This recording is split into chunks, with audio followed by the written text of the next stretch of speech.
Ladies and gentlemen, you're going to find this very relevant. I'm using this under the Fair Use Act for educational purposes. Johnathan Cahn has written a new book, and again, I pointed out this new book uh, has stolen copyrighted material from my books in it.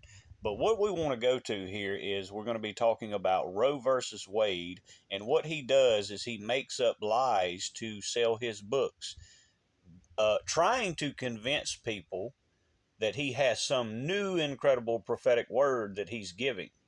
And this is going to again be very educational and show that all he does is make stuff up. If he's not stealing prophetic words from me, then he's making stuff up to sell books. So Roe versus Wade, this is the official Supreme Court site, and I'm sorry my Zoom isn't very good.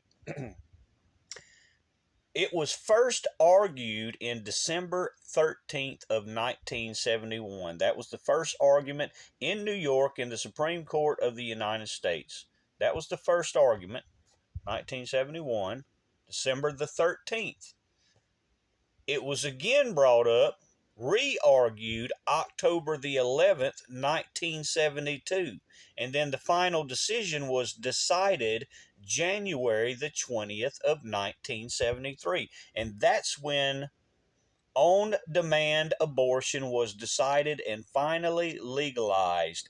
January the 22nd, 1973. And you're going to learn something very credible here, how Johnathan Cahn artist makes things up to make people believe he has some new incredible revelations when he's only made stuff up. That's it. But again, many of his blind sheep will not pay attention to this. They will not fact check any of this, but I'm going to fact check it and get it out there so at least some of his followers will come away from his lies and deceit and fraudulent theft behavior. But that opens up the mystery of the Jubilee, which is going to have to do with America and what everything we have just gone through is all linked to the mystery of the Jubilee. Now, Johnathan, you've uncovered some stunning mysteries behind the COVID pandemic hitting America. Give us a taste of that. Yeah. So what he does, I'm going to break this down. September the 4th, he appears on Jewish Voice. Again, as I pointed out, I've contacted many of the platforms he goes on and informed them that his books are stolen from me, copyrighted material. So he has very few platforms he can appear on now. I forgot about this one. I will notify them today. I will be calling them and legally putting them on legal notice today that they're helping him peddle stolen copyrighted material. But here's the takeaway.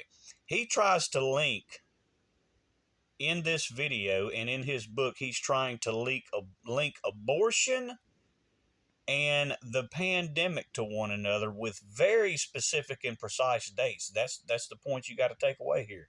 Very specific and precise dates that he's giving. But he's also trying to link it to a Jubilee year. Here's the takeaway.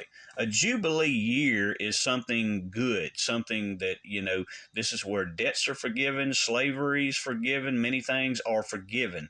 It's a blessing year, a year of blessings. But he's trying to link the Jubilee year to the pandemic and abortion, all negative stuff he's trying to link to the Jubilee, which is false doctrine. Understand that, because the Jubilee year is a year of blessings and forgiveness. But that's the important takeaway. That's false teachings. Which means a great plague or pandemic or endemic. And so this is what I'm just going to mention a few things. One is that America began legally offering up its children in the year 1970, not 73, 70. Now, I want to point that out. He says in 1970, not 73. He's trying to say that it began in 1970 and not 1973, as I previously shown, straight from the Supreme Court website. The reason he's done this, he made a previous video, and unfortunately, he took that down. And that video that was on his own website literally was titled, "You Can't Make This Stuff Up." Because I was going to do the video, this video was going to be with his video, and I was going to explain, yes, you did make this up, Johnathan Cahn artist. You did, in fact, make all of this up, and I'm going to prove it unequivocally that it's all made up. So he points out that, it began in 1970, legalized abortion on demand, supposedly, according to him, began in 1970 because he wants to link this to the pandemic. Let's listen closely. Is when abortion on demand began. So what's the jubilee of that? The jubilee of that is the year 2020. The year 2020. That's the year that a plague comes upon us. The exact day that abortion began in America, actually it was New York. New York is where it entered the continent. That was the gateway. And the day that that law came up in the New York Assembly was January 20th, 1970. Go 50 years, one jubilee, it takes you to January 20th, 2020. On that exact day is the official day that the plague entered America. That was patient zero. I'm going to show you that's all lies. Everything that just spewed and vomited out of his mouth was all lies. He said it came before the New York Assembly, January the 20th of 2020. All fabricated and all lies, and I got all the legal evidence to prove that. All the unequivocal proof to prove he just made up every bit of what he just said, except for the patient zero from January 20th, 2020. The reason he did the rest of it, though, he fabricated that to peddle his stolen copyrighted books. This derivative works in my works. We're going to learn that it had nothing to do with Roe versus Wade, has and never has had anything to do with January 20th of 2020, because he's also, again, trying to link this to a Jubilee year, trying to say it has something to do with a Jubilee year. A Jubilee year has to do with blessings and forgiveness, ladies and gentlemen. But he's linking it to a negative pandemic. Let's learn about this. Again, there's your dates straight from the Supreme Court website. December 13th, 1971, it was first argued in the Supreme Court, and then it was re-argued again October 11th, 1972, and then it was finally decided in January 22, 1973. Not a single date there lines up with the lies that he just told, but I'm going to show you the truth behind all of this. So, Roe versus Wade was first argued by Coffey and Weddington.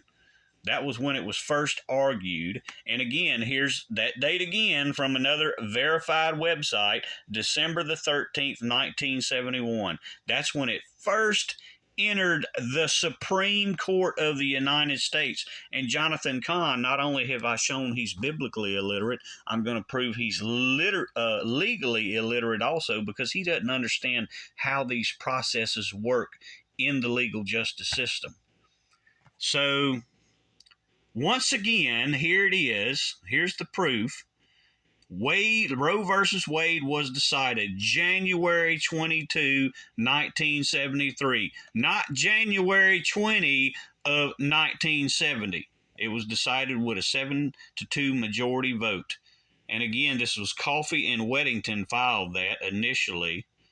And it was actually Doe versus Wade. It wasn't Roe versus Wade initially. When it was initially written, the argument was initially written, it was Doe versus Wade, written by Coffey and Weddington. You're going to learn what I know compared to what Johnathan Cahn artist, the biblically illiterate and literally legally illiterate con artist, is all about. So again, that was his video, and this is him trying to peddle his new book, Josiah Manifesto, that is nothing but full of either stolen copyrighted material or made up lies that he's just pulled out of the air so he can lie to his audience, his blind sheep, and hopefully deceive them. And we were quarantined, the stock, and even the media called it the day that everything changed. It was actually March 11th of 2020. Right. Go back. Well. Yeah, go back 50 years. March 11th, 1970 is the day that abortion on demand actually began on American soil. Wow. Yeah. Johnathan. Notice what he just did there. That's the key takeaway. He just changed the date from January the 20th, 2020 to March the 11th. Understand what he just did there, and that happened all within just maybe 2 minutes of a conversation he did. See how quickly he changed that date. He suddenly jumped from January the 20th to March the 11th. Pay close attention to that. And we were quarantined. The stock, and even the media called it the day that everything changed. It was actually March 11th of 2020. Right. Go back. Well. Yeah, go back 50 years. March 11th, 1970 is the day that abortion on demand actually began. Really? Yeah. Johnathan. See how difficult it is to keep up with lies? When you're lying and you have made up and fabricated something, you can't even keep up with your own lies. He jumped within, I think that actually was within a minute's time span. He changed what he was saying from January the 20th to March 11th, just that quick. Let me tell you the truth here. That abortion began in America. Actually, it was New York. New York is where it entered the continent. That was the gateway. And the day that that law came up in the New York Assembly was January 20th, 1970. So we're going to learn the truth behind this. He's saying it came up in New York, in the New York Assembly, January the 20th. See how he flip-flops back and forth. Now he's back to, and this is later in the video, he's back to January 20th of 2020, and that it came up in front of the New York Assembly. There's the information. 1970, Coffey and Weddington filed Roe versus Wade as a lawsuit in the U.S. District Court of Northern District of Texas on behalf of McCorvey under the legal pseudonym Jane Roe. And they filed, actually this is Doe. It was supposed to be Doe. I guess they pluralized it. Doe's versus Wade. So understand this. This was filed, or initially written, but it was written in a district court in northern Texas, not New York. Had nothing to do with New York until 1971, December of 1971. Because Johnathan doesn't understand, and he didn't do research, he doesn't understand how the legal processes work. You have to file something in a district court first, and then it has to be kicked up to the higher courts. The higher courts, lower courts ultimately have to kick it up to the Supreme Court, and that should, can be a time-consuming process. So it was first initially filed in a U.S. District Court in Texas, a district court, a very low court, and then how this actually worked, it goes to a U.S. district court, then it goes to the Supreme Court of Texas, then it gets kicked up to the Supreme Court of the United States. He's even legally illiterate, people. Not only is he biblically illiterate, he's legally illiterate and literally just makes stuff up. That's it. He makes stuff up that tickles the ears and sounds good to his followers. And here is literally the exact filing and date, the initial filing. There is the record right there. That's the initial filing that happened June the 17th of 1970. No January date whatsoever in there. It was June 17th, 1970, not January 20th, 1970. It was June 17th, 1970, filed in the Northern District of Texas, not New York. The man is a fraud. He's a con artist, a lying thief, biblically illiterate, and legally illiterate. Y'all be sure to share this because he has done nothing but lie and deceive so many people. God bless.